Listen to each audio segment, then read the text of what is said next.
Day 2 now of having this engine. I'm going to begin with pulling the valve cover off today. I was supposed to do this yesterday, or I meant to do it yesterday, but didn't get around to it. So, whatever, and do it today.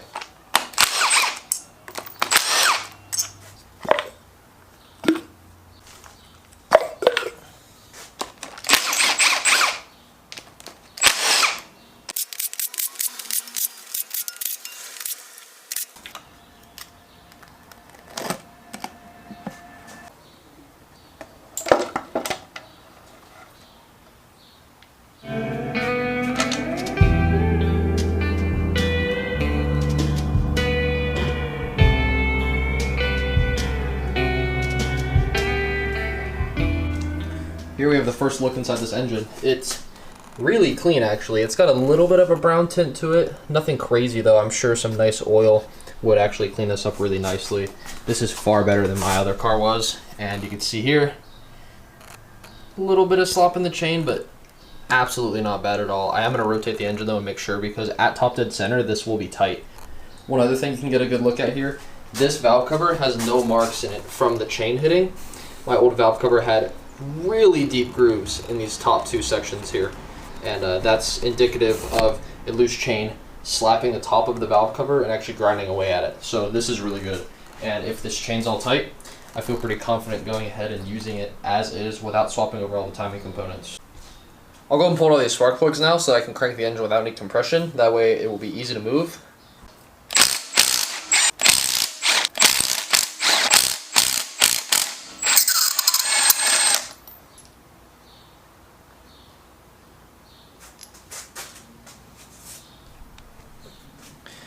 Alright, so getting a good look at these plugs, they're all original Ford, and they all look like they were running the same. All the cylinders look the same.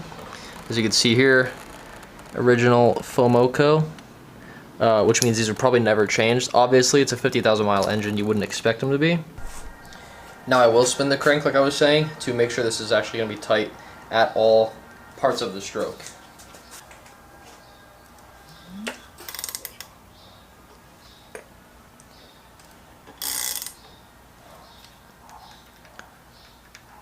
So there is a section where it is loose.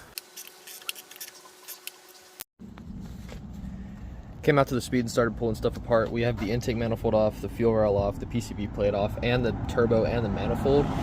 Kind of alarming thing though. The turbo was full of oil, but there's no shaft play. Like it feels really healthy. So I'm wondering if when it lost compression, it blew all the oil out of the drain seal and then in through the turbo seals because it blew out the weakest link. So I guess I'm gonna throw it on with this in the new setup, and if it's still leaking, then I'll have to run the stock turbo until I get a new turbo. But I don't know if I want to go with the CST4 again, or if I'll end up getting like a BNRS3 or S4, because at that point, you know, might as well go big or go home.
Brad on the phone right now. I've thought for quite a while about this timing chain situation, and it is normal for there to be some slack. You'll see here the crank is not at TDC. Well, it is at TDC. Pretty much no play in here. There is like definitely some spring tension on there, nothing to really worry about. And then your play only really comes in, let's go like about here, which would be about 135. There's some play, but there actually is a measured amount. It's 8 to 10 millimeters. So this is actually less than 8 to 10 millimeters of slack in the chain. We'll go ahead and keep spinning it around. Every other section, it is tight except for 315 down here on the crank. And you can even feel the spots get sort of loose. And that's just due to the fact that that will be made up by the VVT actuator and the solenoid here while the car's running, but when it's off, it's obviously not going to have anything there. So I think I will leave this, judging by the fact that those are measurements that other healthy engines have, and judging by the fact that there's no marks on the inside of this valve cover. I will also check the engine in the car to make sure that's good, because that, like I said, is brand new timing. Not doing the timing right now will save me a lot of time getting this engine in the car. It'll just make it easy to seal up and be pretty much ready to go. Right now, I don't have to wait on the stupid washers or the crank bowl or any of that stuff. So I think I'm just going to go ahead and leave it as is. I'll throw the other valve cover on this, throw the other fuel pump on this. I'm definitely going to be walnut blasting these intake valves. I just need to get a compressor in here.